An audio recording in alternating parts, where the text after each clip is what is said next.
We are continuing from the Olathe Police Department Back the Blue tour stop number 4 here on KCMO Talk Radio, and happy to welcome on and say good morning to Captain Joel Yeldell and Sgt Logan Bonney, both joining us on KCMO. Good morning, guys. How are you?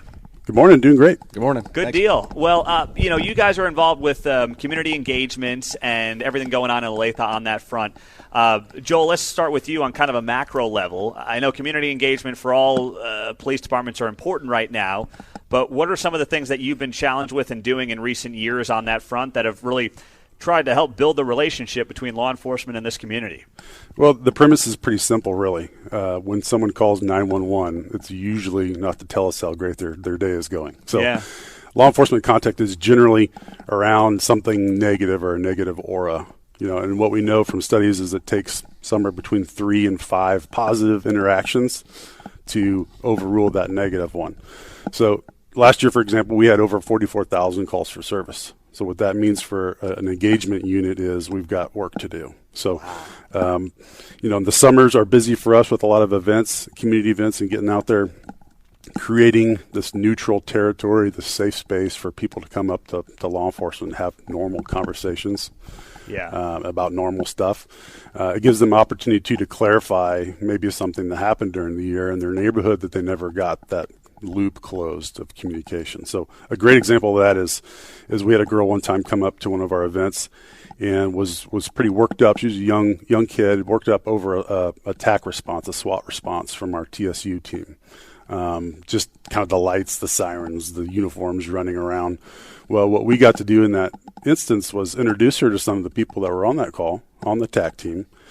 She got to walk through some of those vehicles that we used, in kind of a neutral, safe place to do that, and helped work through that kind of trauma that she had in reference to that call for service. So that's one example of many, many, many, many contacts that we try to have with Olathe citizens that have nothing to do with a call for service. That's great. Now, Sgt. Bonney, when you go around and you're trying to engage the community on different issues here in town, what are some of the things that you do? I know you guys have events coming up. How do you try to build on that engagement? Well, I think it's about consistency. I volunteer a lot at the Olathe Leadership Lowrider Bike Club every Monday since 2018.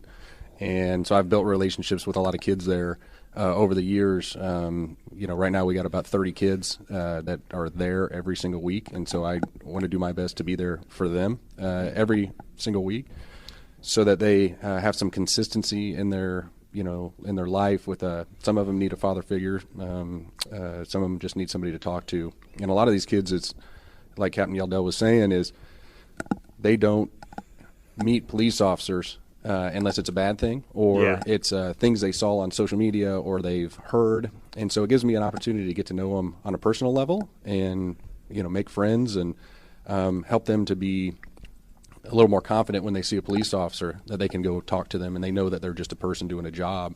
And so it's really helped us out here in Olathe to have that community involvement and get to know people on a personal level so they're not talking to a police officer for the first time on that call or that traffic stop. And so they can get rid of those negative things that they've heard and actually experience and make those connections through their own experience. I hadn't thought about that, but social media, kids seeing law enforcement on social media, probably not going to be with the algorithm feeds, hey, look at this great cop helping out, a kid crossing the street who's disabled or something. That's not the kind of content they're going to get from law enforcement at large. So I hadn't really thought about that.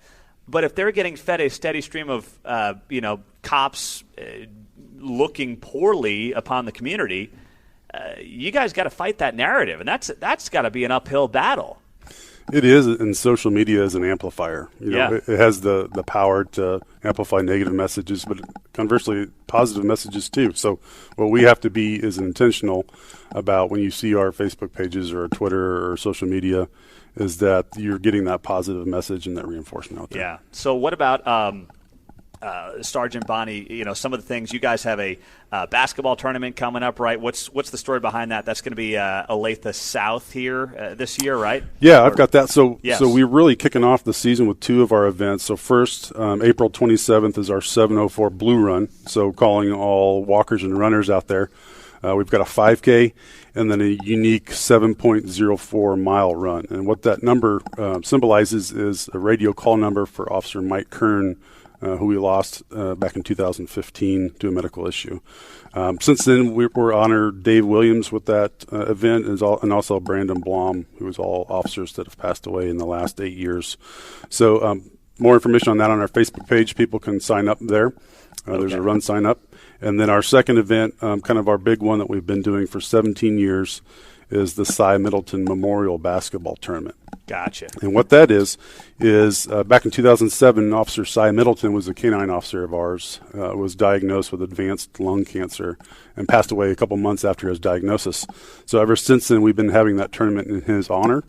And with the proceeds of that tournament, go back to beneficiaries that are nominated by the community, law enforcement agencies all over the Kansas side of the metro. And when we sponsor families and help them with medical expenses. So when is that? So that tournament is May 4th and 5th. Our law enforcement tournament is on the 4th.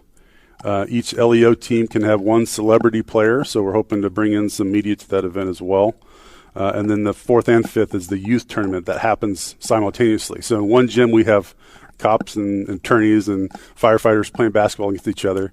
And in the other gyms, we have youth teams from all over the metro. So it's pretty fun. How can people get involved with that? Is that on the Facebook page as well? It is, and we have a website for that because that's its own nonprofit. It's cymiddletonmemorial.org, and people can register their youth teams anywhere from 3rd grade to varsity, and also come and watch some entertaining basketball. And where's that going to be? This year's going to be Olathe South. Oh, okay. Oh, that's right, Olathe South. Okay, great. So CyMiddletonMemorial.org. And then the Blue Run is coming up in late April. Correct, and April that's 27th. Right through town? Yeah, it's going to be at College Church in the Nazarene there on 2020 Sheridan. That's great. Now, Sergeant Bonney, I want to tie this back to an earlier conversation we had, and that is dealing with the schools and school resource officers and how what you guys do in trying to build community engagement also works through the schools. What is that like, and how do you try to weave those things together when it comes to kids, community engagement, and then also, school resource officers and how that works?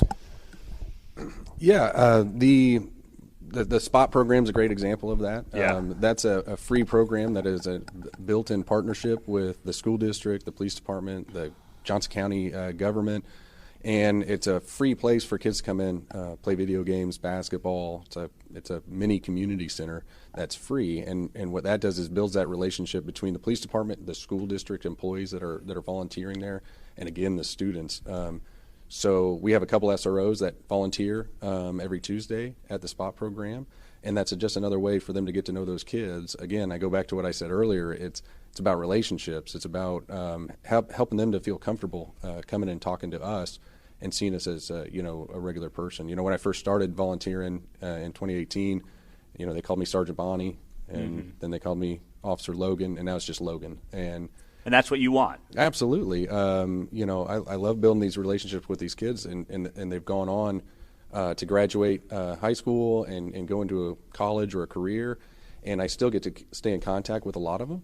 And they'll ask other officers, if the police do come to their house, they'll ask other officers about me. Sometimes they'll call me, and they need that reassurance. But a lot of times they don't need that because they've met police officers before. They're comfortable with them. And so when they do actually have to deal with an issue, it's a lot more comfortable for them. Wow, I hadn't thought about how valuable that can be. And that's something that, listen, it sounds to me like that's a grassroots deal. I mean, that's just generation after generation trying to build these relationships, and you hope that it pays off. And clearly you're seeing it pay off on the micro level, but you hope it pays off for a long period of time, right? I mean, that's what you got to do, I think, to combat some of the narratives about law enforcement that are out there. Yeah, absolutely. It's all about that next generation and continuing that legacy and those relationships, for sure. Well, thank you both for being here. We appreciate you guys. Thank you so much. Thanks, Pete. That is Captain Joel Yeldell and Sergeant Logan Bonney, who